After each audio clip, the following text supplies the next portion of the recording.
Hello viewers, my name is Jemimah Nzola.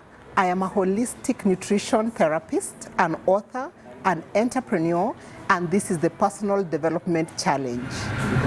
I'd like to speak to us about something that I'm very passionate about, something that is close to my heart, and that is the topic of health and wellness.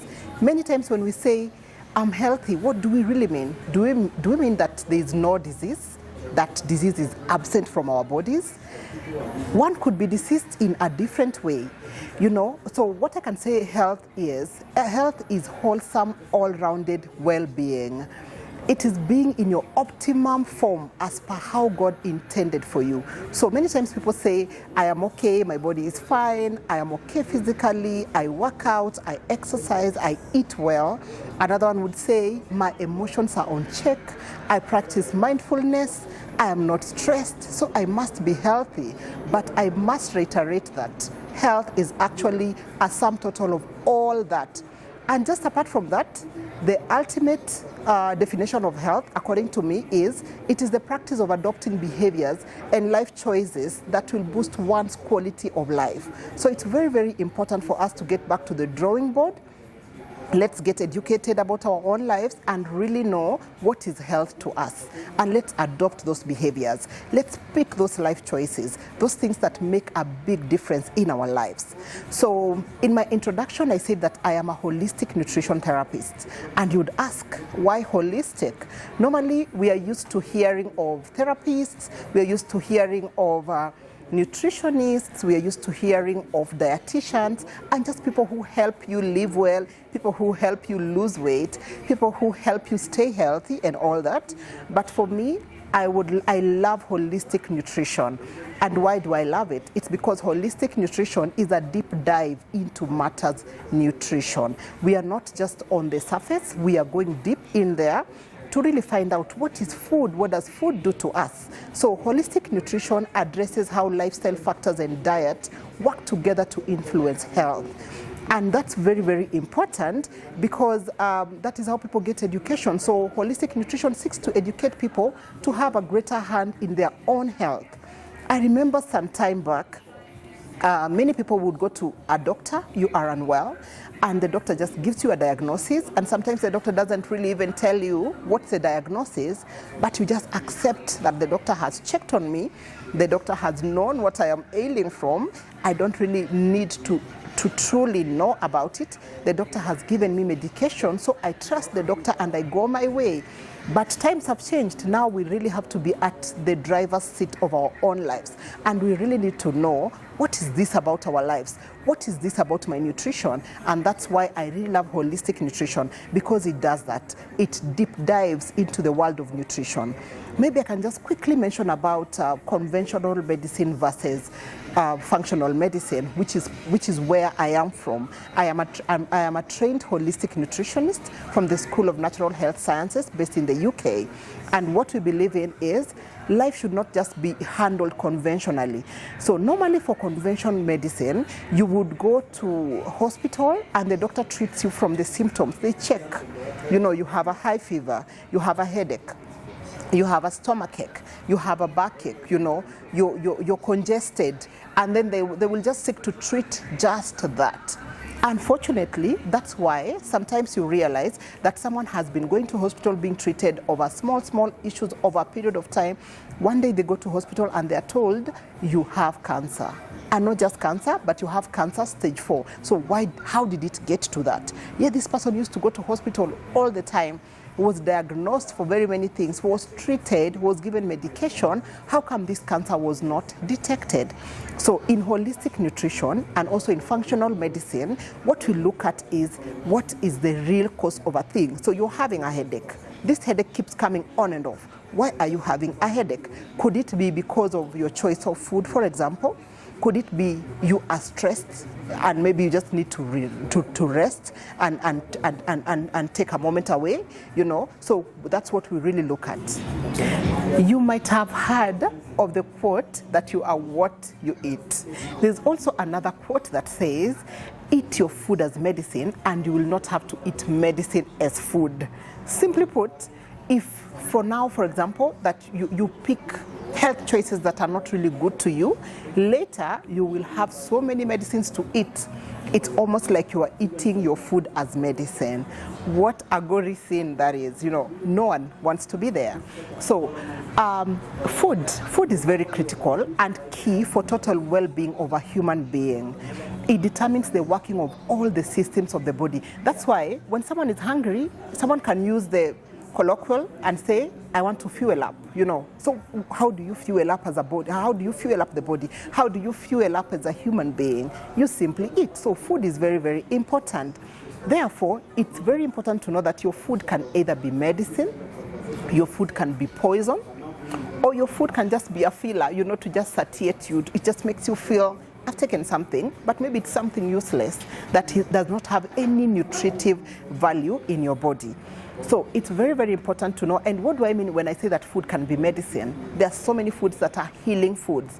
It's amazing how God created things, because I've had people who even give an analysis and say, when you look at the shape of a food, you would know what that food treats. For example, carrots, the way they are long, the round part, and then they are long.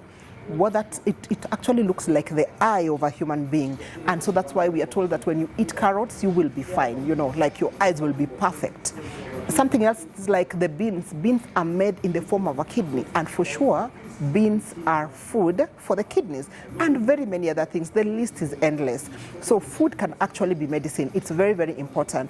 And how do you know that this food is medicine to me and it's not poison? Or how do you know that this food is poison to me? You've heard of people who say, when I drink milk, I bloat and I get a stomachache. I even vomit or I diarrhea. Sorry to use such heavy medical terms, but it's important. So what does that mean? It means that the food that they're taking was not medicine to them. So for lack of another word, let's say that food was poisonous to them. So what are you supposed to do? You're supposed to avoid the food, or maybe find a way of eating this food. Sometimes I think about some of the things we used to do even historically. For example, there are these cultures that are used to eating a lot of rice. And you will realize that whenever they are eating their pilau, they like to have a banana to go with it, And I used to ask myself, why is that? And then I discovered that there are such a big number of people who get a stomachache when they eat a banana before they eat anything else. Like you're eating a banana on an empty stomach. So some foods are not necessarily poisonous, but it is how they should be eaten, you see. So like for example, if you realize that in your body, a banana doesn't go well when you eat on an empty stomach, then maybe how about pairing it up with your bowl of rice, that could be the other way. So something else, the body speaks, and that's something I have mentioned in my book, The Gems of Healthy Living. This book is available on Amazon. You can also contact me. We'll share the contact at the end of this briefing. So in my book, I have mentioned that the body speaks, and all bodies are different. So you really need to know the language of your body. Listen to your body. If your body is telling you, I don't want food now, I just want a drink, why not go for that glass of water? Why not go for that glass of juice, You don't have to eat because it is written that you must have breakfast, you must have lunch, you must have dinner. I think sometimes we really overburden our bodies. So learn to listen to your body, learn to know what foods your body likes, learn to know which foods your body doesn't like, learn to know which foods gives you a punch to start the day, learn to know which foods make you want to go back to bed. I know people who have a problem whenever they eat bread, for example, because gluten is a really, really big problem. And it's very important to know, is this good for my body or it is not? So something else that people keep asking is, who needs nutrition therapy? Why should I go for nutrition therapy yet I am not sick? I would advise that nutrition therapy is important, and it is good for anybody, whether you are sick or you're healthy. Whoever you are, for the young, for the old, for those who are nursing lifestyle diseases, for the ones who even just want to keep fit, nutrition therapy is for everybody. And why would I say that? It is because times have changed. Our lifestyle has changed. A long time ago, people were not as stressed as we are, but nowadays stress has become almost daily bread for many people. So it's very, very important to now take care of our nutrition. What are we eating? And apart from that, food has actually changed. The types of food, the form of food, the quality of food has deteriorated. Sorry to say that, but that's the truth. Because a long time ago, we planted without chemicals. It was more organic, it was more natural. But currently, if you really want to go organic, it becomes a very, very expensive affair. So the kind of foods that we are eating are not the best.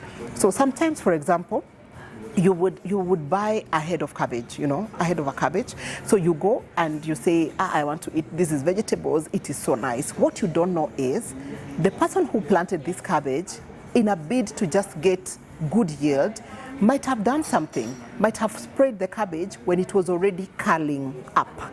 And what happens is, so there's a lot of chemical deposits inside the cabbage.